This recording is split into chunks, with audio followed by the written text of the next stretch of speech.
Welcome to Lead Wisco. I'm here with, I don't want to say our partner in crime, because for two pastors, that could be problematic. Could be. Bad for business. Could be. Here with Troy Murphy, leader of Green Bay Community Church. I'm Ryan Kibbe, and we, Troy, have a great interview. That's what I heard. I heard you spent some time with Kurt.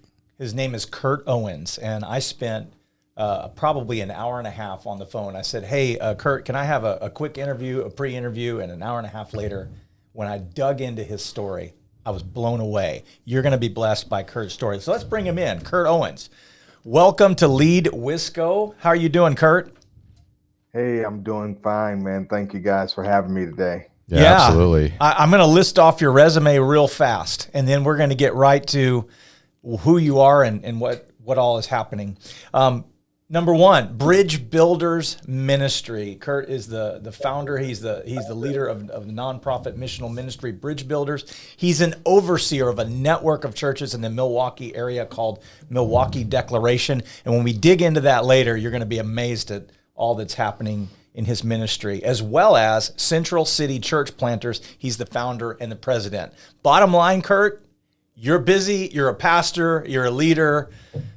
You're a bridge builder. Fair to say?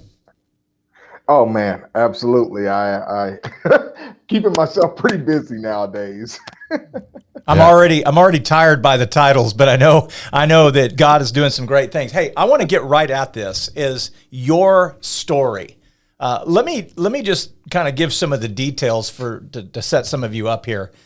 This pastor, this leader, this world changer grew up in some very interesting climates. And you were a pastor's kid, and you later, as I got your story, you went from pastor's kid to drug dealer. How did that happen?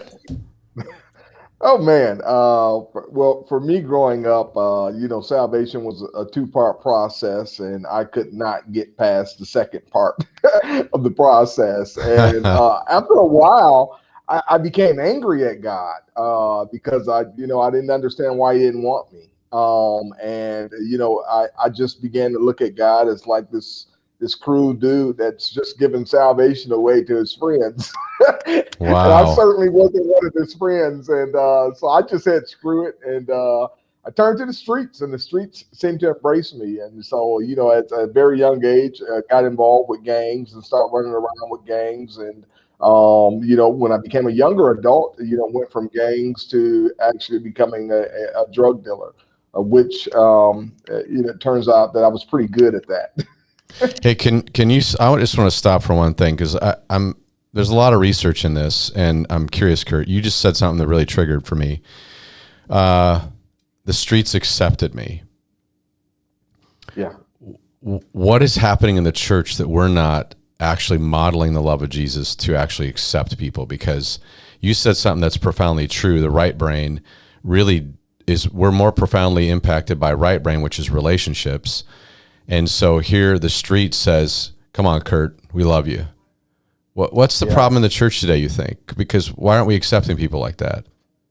Yeah, that's insane when we really begin to think about it. We portray ourselves as separating ourselves from the world, but we separate ourselves so far from the world and everything that we do, even in our small groups. We we love our small groups, but actually what our small groups end up doing is shutting the people on the outside out. And so I just think we have to be intentional about saying, what does it look like to be in relationship and invite people in the world into our lives, so they could feel that acceptance and not have to feel like, I don't line up and I'm not good enough and all of those different things that people find themselves going through. I think we have to tap into that. That's really good.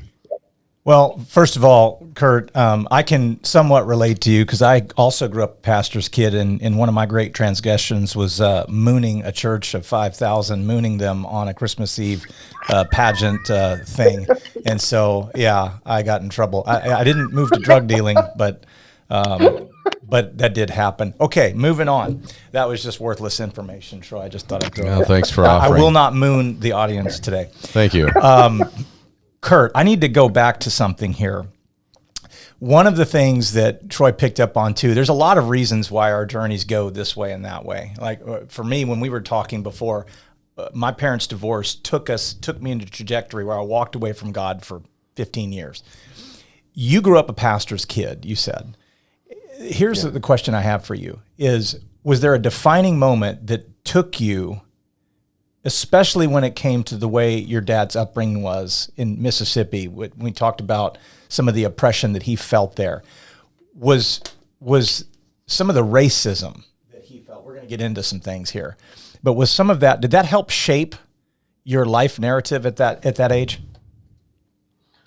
Oh, absolutely. I think, my dad was born in 1936 in Oxford, Mississippi. So he grew up during the Jim Crow era. And so his lens of white America was, you could only imagine. Right. That exact same lens is when he migrated to Milwaukee, Wisconsin. His lens was the same lens that he would instill into his children.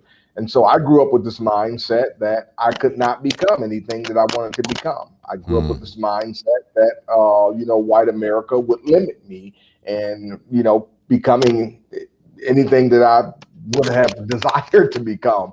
And so I was always prepared. My dad always prepared us for racism, that, people are going to treat you fairly.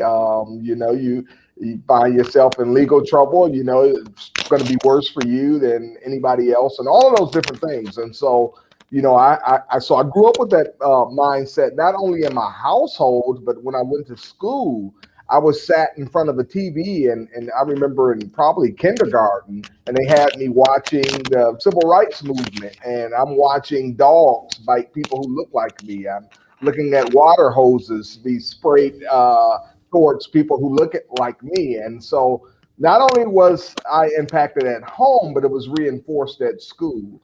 In my neighborhood, again, it was more reinforced because other children in my neighborhood felt that way as well. And so it was deeply ingrained growing up that we were not equal. I was not equal, and I would not have equal opportunities.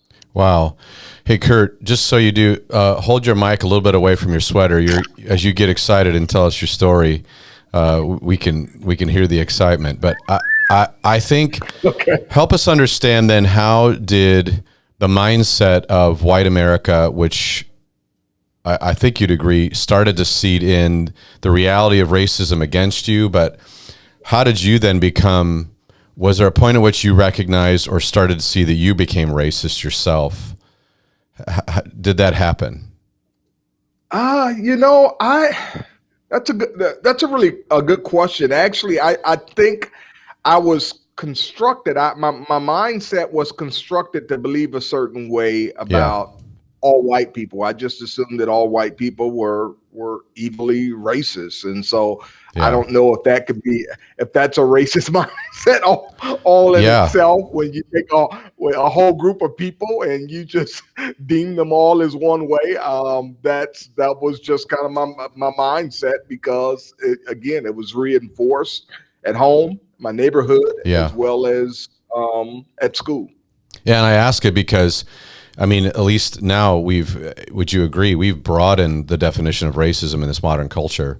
And so a lot of it is, if we stereotype people into one concept or idea, we see them one way, we make a lot of assumptions. And so I don't think, it's funny, the word racism used to mean a hateful, hurtful act, which I still think that's what it means. But we've broadened that to mean you're racist if you stereotype anyone in any way, even subtly. And so probably that's my comment more of, it sounds like you started to stereotype whites in America a certain way. And not saying you're wrong for that, more just saying, how do you not, when you're getting one view and a mindset that you're seeing white America unfold against your ethnicity? I think that's realistic. And I think even in the conversation, it's easy for any of us to fall into stereotyping people. Yeah, absolutely. I would absolutely agree. And, and I tell people all the time, like, Well, how could your dad, raise you that way? Well, my dad's experience was real. Yeah, yeah, absolutely. And certainly times were changing, but his experience was a real thing.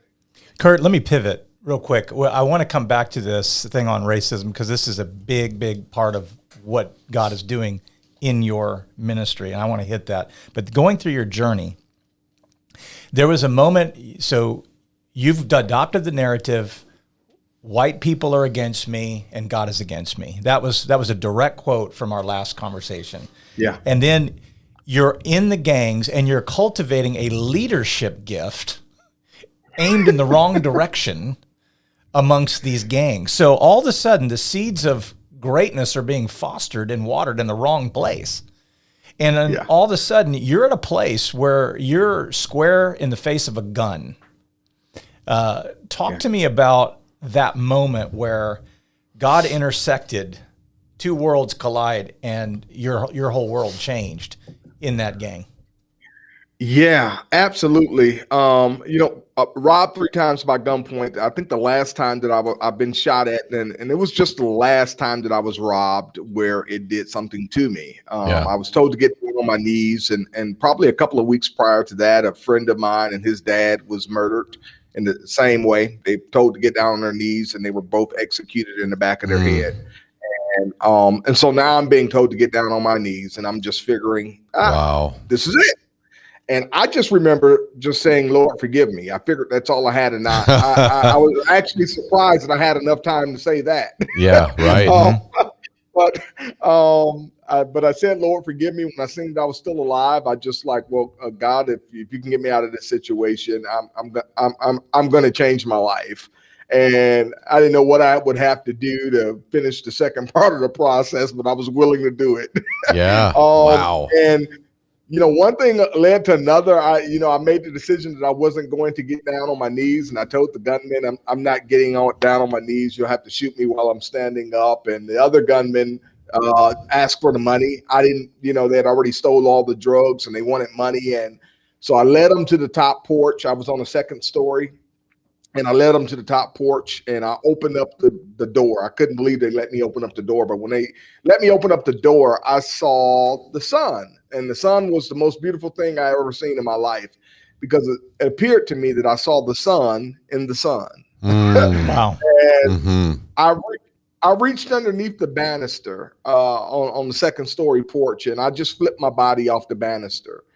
And I ran like nobody's business. And I was barefooted, landed on my feet. Don't ask me how. It's amazing what you can do when your life is on the line. No kidding. But I knew that day without a shadow of a doubt that God had spared my life. Yeah. I did not know why, because I was always thinking to myself, man, I didn't even finish the second part of the process. Like, why did he just spare my life? I could not understand. But that was a pivotal moment for me. And certainly a moment that I made the decision, like, I'm not selling drugs again. This is it. And then part of your journey, it was amazing to me. And this is part of where we're headed in this interview. And one of the key moments, you take a job, you move to Sussex, Wisconsin. And based on what you told me previously, I found this fascinating. You were a part of an office that was 63rd out of 63 divisions in that company. Yes. Tell us from a leadership perspective, when you made that decision to move there, 2 things happened. One, the cultural climate of that town was vastly different than where you were in Milwaukee. And number 2, God had an assignment there for you. Walk us through that whole process, because this is where we're going to get to the word construction and reconstruction based on this moment in your life. Can you kind of bring us in on that? Absolutely. First, let me say I didn't move there, but as much time as I spent in Sussex, Wisconsin, might as well have said I moved. My apologies. I thought you had. I'm sorry about that. No problem. People wanted to kill me in Milwaukee, so I spent all of my time in Sussex, and so I ended up taking a job making $7.50 an hour for a pharmaceutical company. Nonetheless, I was a delivery driver for a pharmaceutical company. So I'm still delivering drugs, but this time they're going to they're legal. Hospital. Yeah, doctors' offices. But what was interesting is the town of Sussex looked to me to be over 90% white, and I'm embracing myself for racism because again, that's just in my mind frame. And but the funny thing that happened is like I never experienced it. My route was in Watertown. I was in Oconomo Walk. I was in Delafield, Fort Atkinson, all of these different places that there's where you won't find a bunch of black people. And for whatever reason, like people were treating me nice.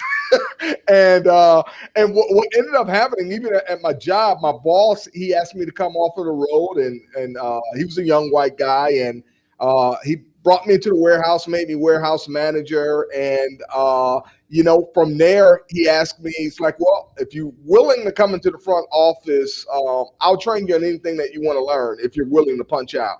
And initially, I'm thinking to myself, he's dangling the carrot, and I think he wants me to work for free. that was kind of my mindset. But I'm thinking to myself, man, if I don't have any education at this point in time, I'm a college dropout. And so I just make the decision, I'm going to punch out and I'm going to go in the front office because, I don't want to go back home to Milwaukee anyway. People are trying to kill me. So I hang out in the front office, and he started training me on everything there was in the front office. And as soon as somebody left our branch to go to another branch in another part of the country, a position was open and nobody knew how to do the job but me.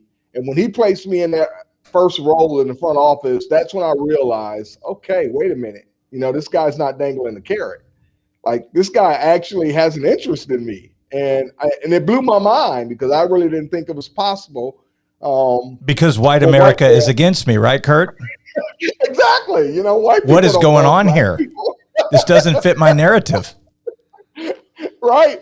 And the funny thing was, like, this guy wasn't a Christian, but like he's loving on me. Yeah. Like a Christian should. Right. Wow. Imagine that. That's awesome. So my mind is blown, and now I'm just working my way up to the front office because now I realize, like, hard work and dedication, it actually can pay off for me. Yeah. and so from the time that I go to the front office, I think a period of about 14 months from the time that I was robbed to the time, I actually got offered a larger role in our corporate office in Jackson, Mississippi. When I went into the front office, we were the 63rd ranked branch in the country. We moved to number 1, and I worked my way up to be second in charge at that branch to my boss. And when they found out what we did in Wisconsin, our Jackson corporate office offered me a position to take over 13 branches around the country. Wow. And I remember going home that day, and I just cried. I stopped at the stop sign and I cried because, again, I'm thinking to myself, I never passed the second part of the process. So God spared my life, and he took me from a $7.50 hour job to becoming a corporate executive, and I have no college education. God, why are you loving on me? I didn't know why. Yeah. And then you told me later, and then Troy, I'll bring you in too. You got a huge revelation. And this is the part I feel like is really important for people to understand. And I wrote it down. He said, this is your dad's construction of race was forged completely different than yours. Where his dad's lens was shaped by trauma, Kurt's lens, yours was shaped by a white man. Yeah. Everything changed for you in that moment. And then the ministry and all of that began to forge a path. Can you kind of walk us into that part? Yeah, well, part of that, that I talk about in that is, like, in corporate America, the greatest thing that ever happened to me happened through the hands of a white man. But once I get to Jackson, Mississippi, within 2 weeks and being in Jackson, Mississippi, I get a knock at the door, and it's an older white gentleman. And he wants to share the gospel with me. I don't know where he came from. It was raining outside. It's dark. I'm like, what is this dude doing? Witnessing out here. And like, he wants to share. And I tell him, I'm like, well, you're wasting your time. I'm a pastor's kid. You can go witness to somebody else. And he asked me that question. It's like, if you die today, what would be the reason why you would ask God to let you in? I gave a bunch of God-awful answers. But he showed me a passage of scripture I'd never seen in my life, Romans 10:9. If you confess with your mouth and believe in your heart that God has raised Jesus from the dead, you shall be saved. And I couldn't believe that was in the Bible. And I'm like, let me make sure that's the King James Version, because in the black community, anything other than the King James Version, you're trying to trick me.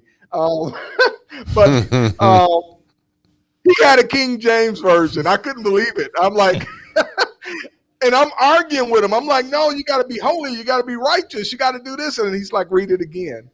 And he kept making me read that same passage. And he left me with the Bible. He left that night.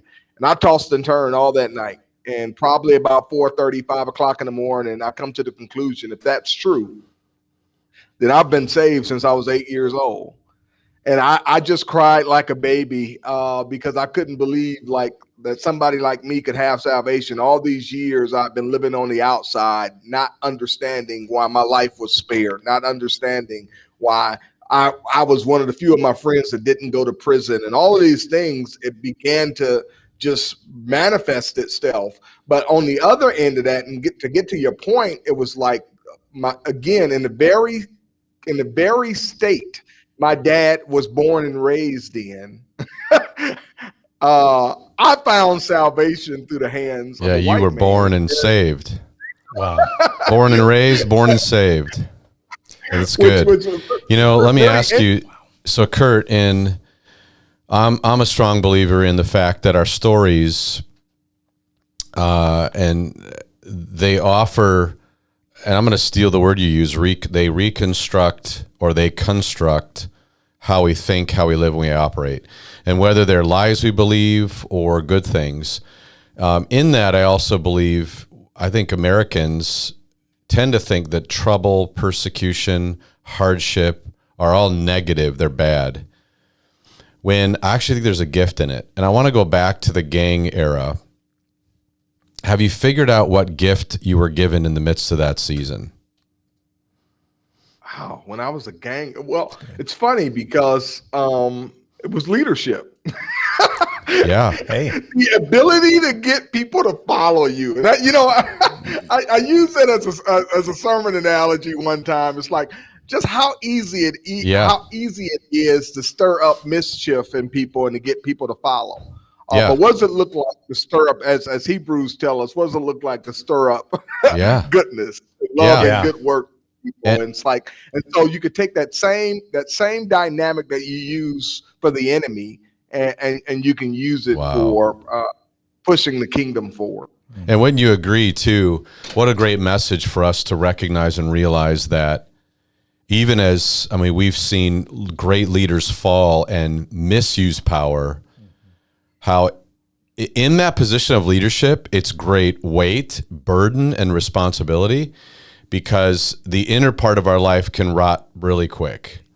Because truth be told, I'm a pastor, but guess what?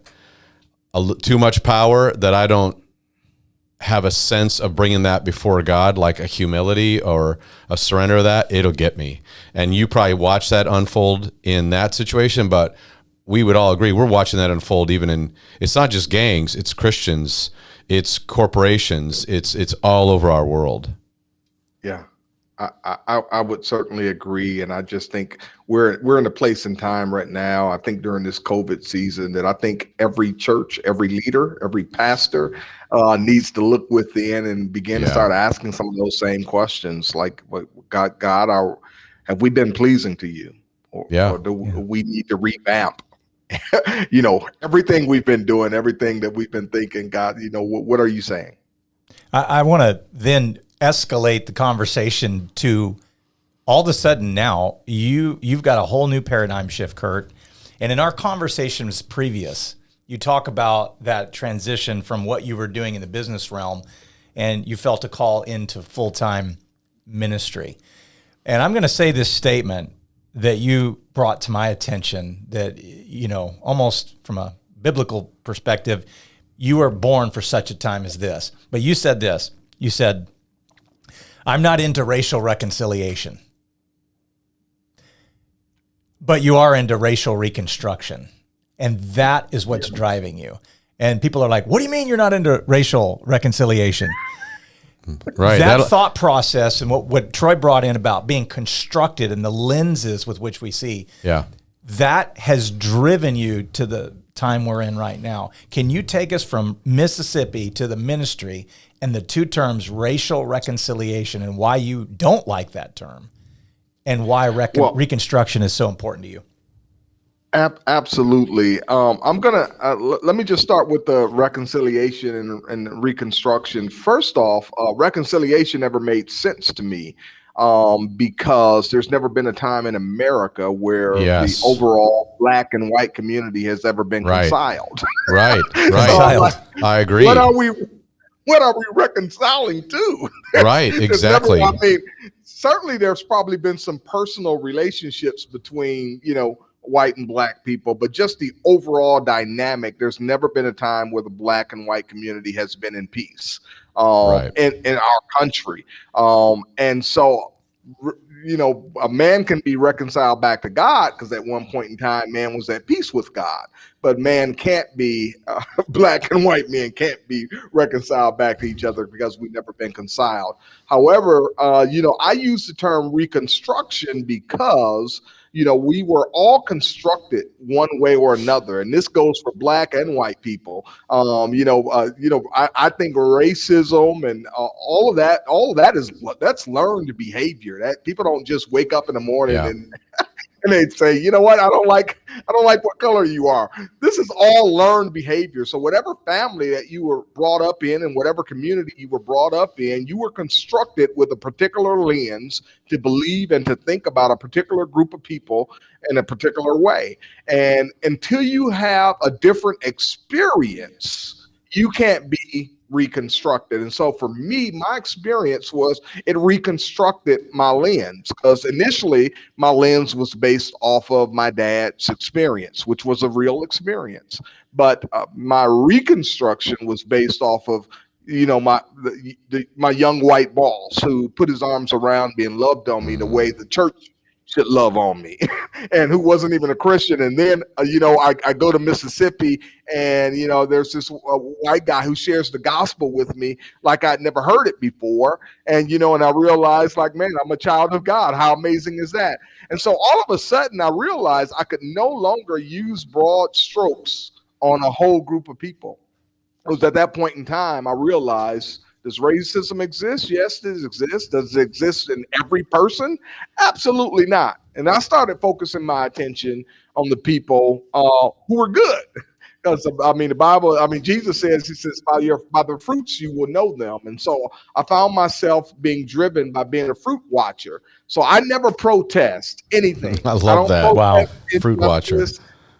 I promote. I don't protest hatred. I promote love. I don't protest racism. I promote unity. And so I just have gotten a lot further by fruit watching as opposed to fighting people who have built up hatred. Like only God can change them. There's no need for me to to fight with you. And so I go to Mississippi.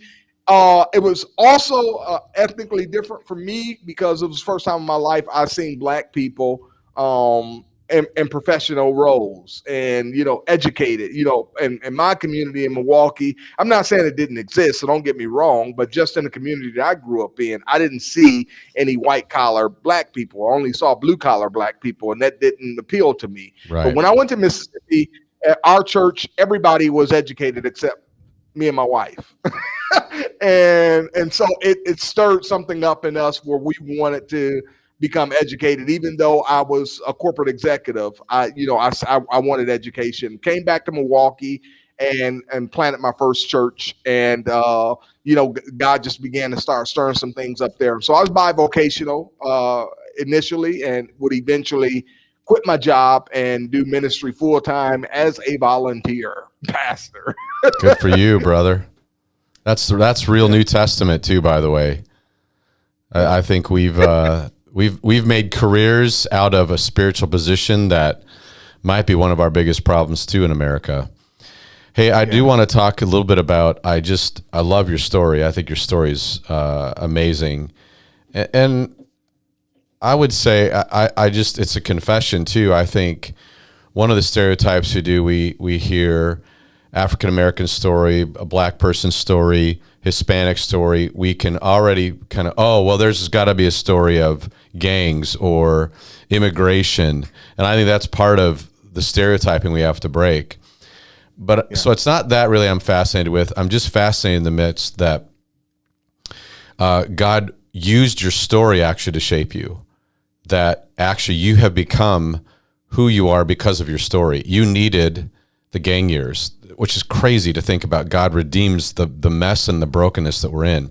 So my dad was the drug dealer, by the way, who was a white cowboy man that was very racist, and we went to church every week. So talk about that paradigm. But that shaped me, and I'm thankful for my dad. As hard as he was, evil as he was, actually he gave me a gift, and the gift was I realized what I didn't want. And I love hearing your story just about even influence. There's a fine line between manipulation and influence, right? And you started to find those differences. I would love to hear a little bit about just a couple things of what is your definition of leadership, Kurt? When we talk leadership, what does that mean to you? Well, when I think of leadership, immediately I think of it in a biblical perspective, not so much as maybe the world may look at it. And when I see that, the first thing that I say when I look for a church planter, the first question I ask them is, "Are you willing to die for the sheep?" Yeah. If you're not willing to die for the sheep, you're a terrible leader. Right. I mean, when you think about the captain of the ship, like the captain has to be willing to go down with the ship. Like that's right. Like, and so that self-sacrifice has to be number one. Because think about, Jesus, like, man, if he had not have been this guy who made the decision that I'm going to stay on the cross, I'm going to go through this suffering, I'm going to go through this torturing. Just imagine if he had not have been self-sacrificial, we would all be lost. And so I look at that very same concept for leaders in today's dynamic. And I think a leader that's not willing to put himself on the chopping block for those that he leads, unfortunately, is not a great leader. Now, will you have, I think you have people that are followed, and at probably at the most smallest level of leadership, that people would say, well, a leader is one that has followers. Well, I don't necessarily define it that way, because people can lead you straight to hell. That's leader. That's right.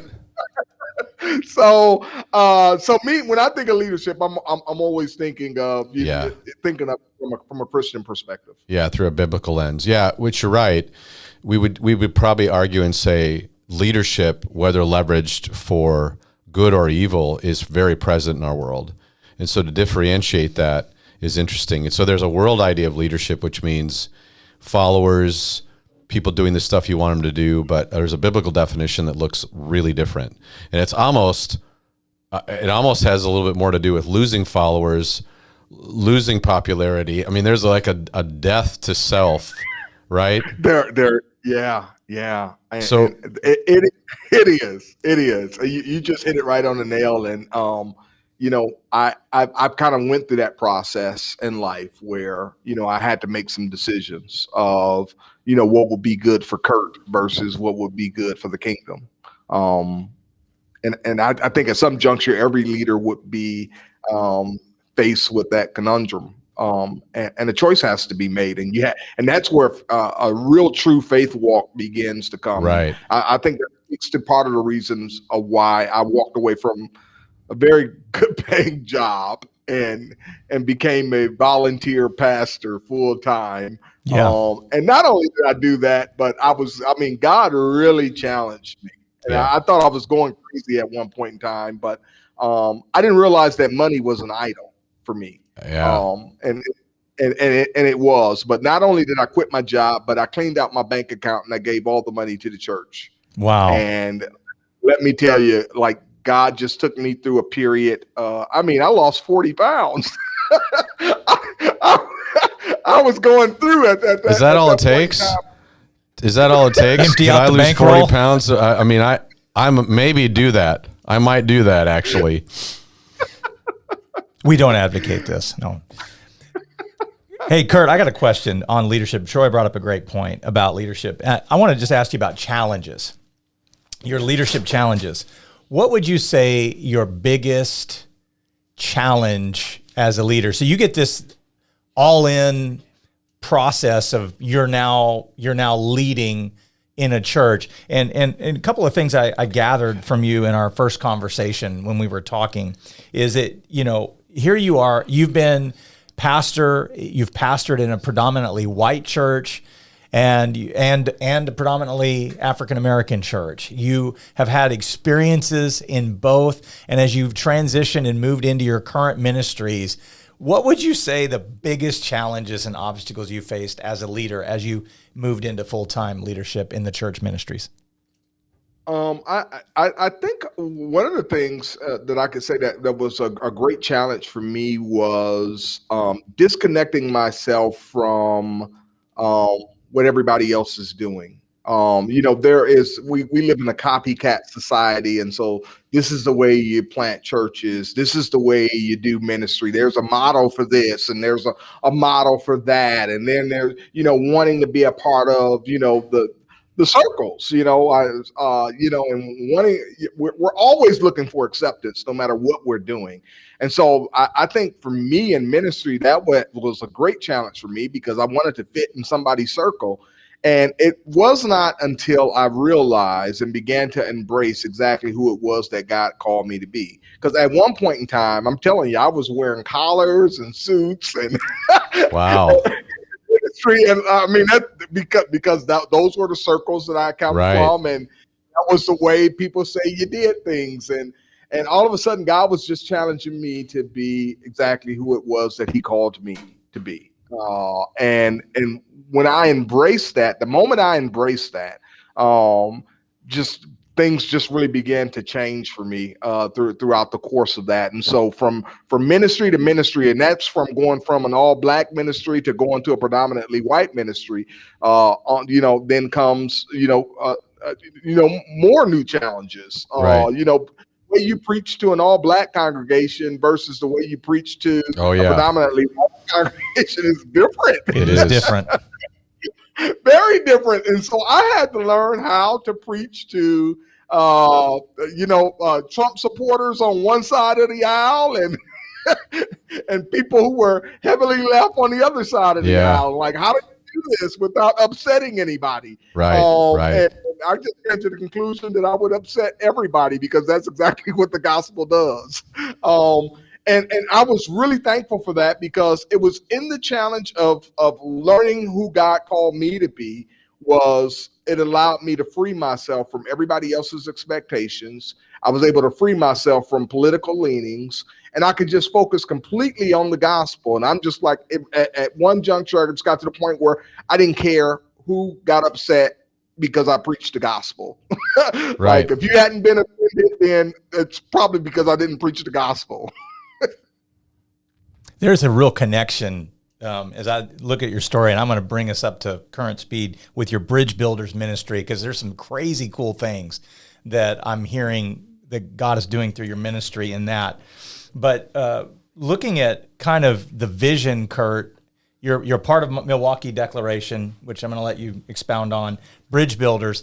But can you share kind of the vision of Bridge Builders and how you're leading people into the current narrative of racial reconstruction in Milwaukee in lieu of this little incident this year called the George Floyd incident? That's a lot going on that you're aiming at in a year where I think we would all agree was highly charged this past 2020, but yet incredible things that you saw. Can you expound on Bridge Builders, the aims of that vision, especially in the climate that we're in right now?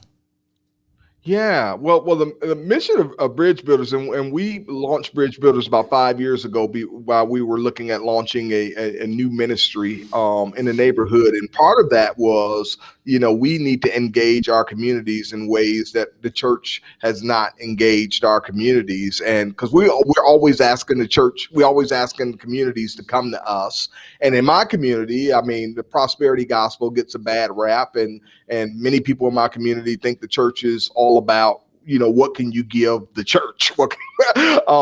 And so in that sense, I made a decision that we would engage the community in ways that we could just show them the love of the gospel without having this idea, we want you to come to church. And so our mission was to inspire inner city innovation that will holistically transform neighborhoods one block at a time. And we Wow. began with my house being the hub, and we started bringing in missionaries from all over the country.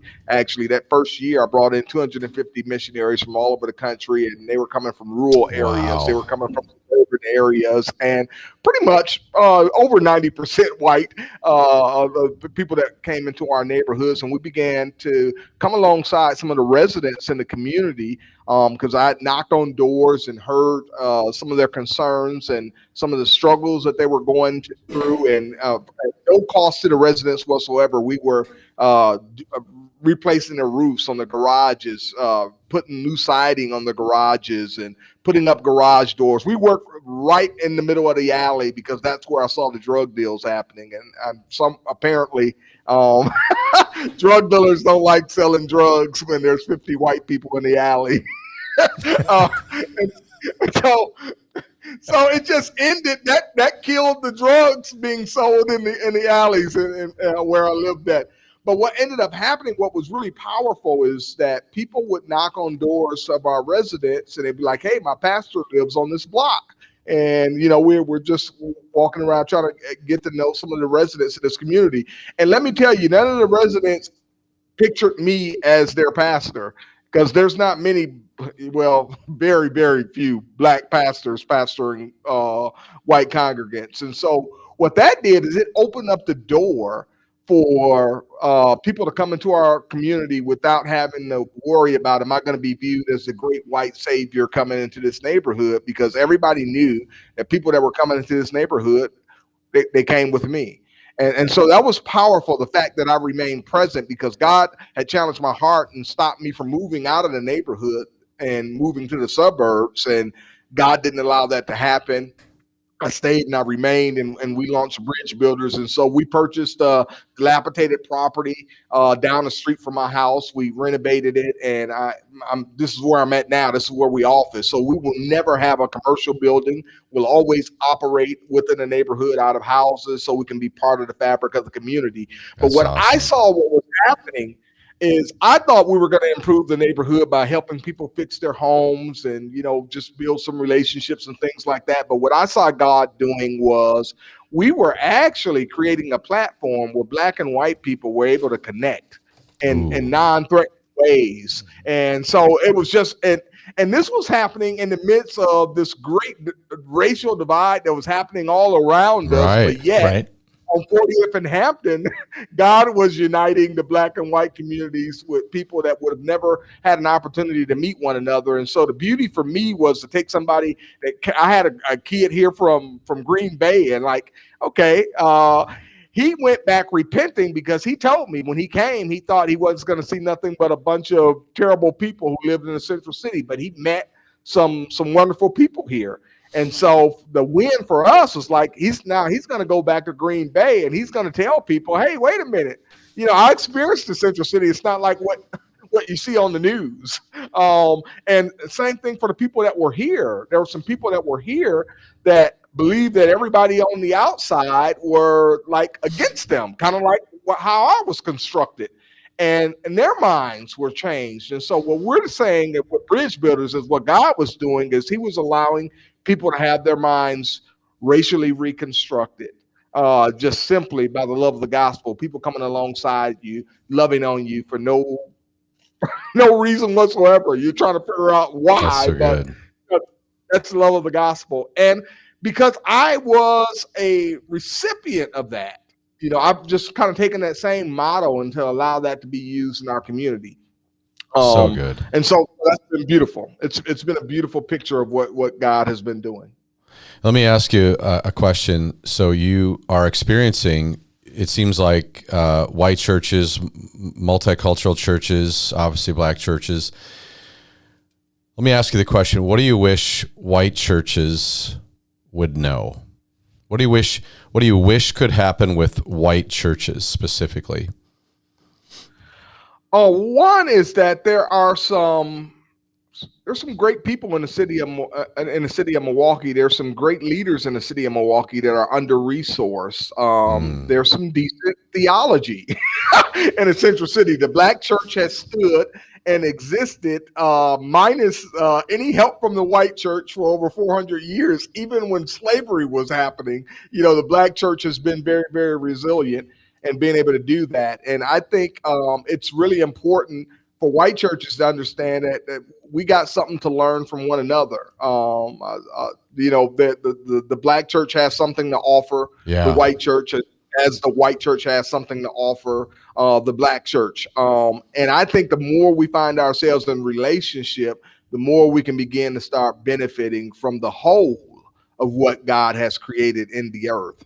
I think we only have pieces. We only have a few pieces of the puzzle. Amen, I think brother. we're operating in ministry without having all the pieces of the puzzle. And when we have our full deck of cards, you ever try to play cards without having a full deck? But that's the way I see our churches right now. Yeah. We're trying to battle Satan without a full deck of cards, and he's kicking our butt. But once we begin to start uniting and we all of a sudden we have a full deck of cards, I think we can begin to start eliminating eliminating the enemy. That's so good, because I could sense in your spirit of what you're talking about is that you're right. We're all incomplete. We all don't have good theology. We won't have perfect theology till Jesus returns. And yet I love what you're asking is that, hey, often I think white churches think, well, we got to go help the black churches or inner city churches. Wait, they actually might be able to help you. So I think for white churches to understand, you might receive more than you actually give in the experience of what you're talking about, this reconstruction, this bridge building, which is really beautiful. Well, let me rapid fire you. This is, I've never done this before, but I want to try it. I'm going to give you one word, and I want you just to give me what your quick response is. Just quick, not long explanation, but I'm just going to go through it. All right, ready? Okay. Leadership. Self-sacrifice. Vulnerability.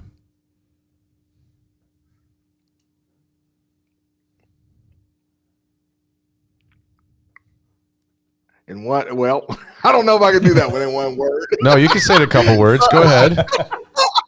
Well, it's not worried about the outcome of what I have to say. That's so good. Good word. Failure. Embrace it. Yeah. For success. Yeah. Mm-hmm. Power. All in Jesus. That's great. How about trust? All in Jesus. You can't keep using that answer. Faith. Well, it's the words that you're using. I got you. Yes, I got you. All of those words, it's like, man, I lean on Jesus for that. So faith, trust. Yeah, there you go. Okay, one more. Influence. Influence. That is dying to self and allowing Christ to live through you. Good. Oh, that's so good. Do you see an intersection then? Actually, it's a dumb question. I'm asking a really dumb question because you've answered it. Your faith and leadership are melded together. In fact, they can't be separated. That's what I'm sensing in you, Kurt. That's absolutely true. It's absolutely true. It's because God has given me a front row seat to the story of my life, and I'm at an age now where I can connect the dots. Which is a beautiful thing, because at one point, I could not connect the dots of why I had this experience and that experience. Like, how did this all go together? And God has given me a front row seat, allowed me to connect the dots. And certainly I would say that my faith is and what God has done through my life yeah. is where my greatest influence sits. Well, I know you're going to finish this up here, Ryan, but I just want to say, first of all, having never met you and just this is my first conversation with you, one, I so want to go down to Milwaukee and just hang out and learn from you. I really mean that. I second that. I wrote down, I want to partner, support, do whatever I can to help Central City church planners and bridge builders. So I'm just excited to learn what that means for us to reconstruct. I think relationship that way. Oh gosh, I feel like I have to move to Milwaukee. Now what's great is I drive to Milwaukee because I'm now a grandpa, so I'm down there a lot. Okay. It might be my granddaughter and then hanging out with Kurt. You might be like number 2 on my list now to hang out with. But man, Kurt, thank you so much. I just loved your honesty and what you brought is so good. So Kurt, to kind of bring it full circle, I love what Troy did. He brought it down to words and what they mean to you. You have said time and again when I've talked to you previously, and even in this, we're really in a narrative war. The George Floyd thing, the Black Lives Matter, many of us don't know how to handle the narrative that's culturally out there. We're all about Reconstruction is what we're talking about here. Educate the people watching right now, listening right now in this narrative war as a way to reconstruct that narrative both on this conversation and out in the real world. How do we reconstruct the George Floyd narrative, the Black Lives Matter? These are tense-filled topics that you've been navigating as well. Can you give us some closing comments on that? Absolutely. I stay away from the term Black Lives Matter. They do matter. I'm Black. Yeah, absolutely. Yes. I stay away from terms that has a negative connotation because, and just from a strategic perspective, because it's important to me that people hear what I have to say. And there's some groups of people, the moment you mention that term, they shut their ears off. And so I say, I think that whole narrative, what needs to happen is people need to have an experience, a positive experience with someone of the other. And in order to do that, you've got to find yourself in relationship with someone of the other, because you have to understand where I come from and how I was raised. And only way we can do that is by being in relationship with one another. And then you will understand why I have the feelings that I have. And it's so easy to talk about them and those people over there. But when you find yourself in relationship, now you're saying, wait, hold up. Like my friend Kurt is over there, or my friend Ryan is over. Hold up a second. And we need more of that. And so for me, it's like, again, I don't do a whole lot of protesting. I do a much more promoting. And so I would tell anybody, if from all sides of the aisle, just begin to start fruit watching and try to find some people who want to be a part of the solution. Don't even worry about fighting those who only God can change. I love that. Fruit watching. And that is a great word to end this conversation. I was educated today. Yeah, Roy. I was too. I'm coming to Milwaukee. All right. Kurt, it's been real. I'm looking forward to seeing what's happening, what will continue to happen in that. If you want to get in touch with Kurt, I believe we'll be able to. Yeah, well, saying in the closing comments here, we'll put up something. Awesome. Okay. All right, man. Should we? All right, gentlemen. I appreciate the conversation. I think you're on to something really, really special. Yeah. I think that Milwaukee is blessed to have you.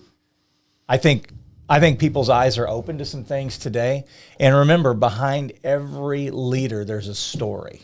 Yeah. And we need to, before people as leaders buy into what you're doing, they first need to know who you are, because who you are defines what you do. And so, awesome. Troy, thanks, brother. Lead us out. All right. We'll see you guys later. Lead Wisco.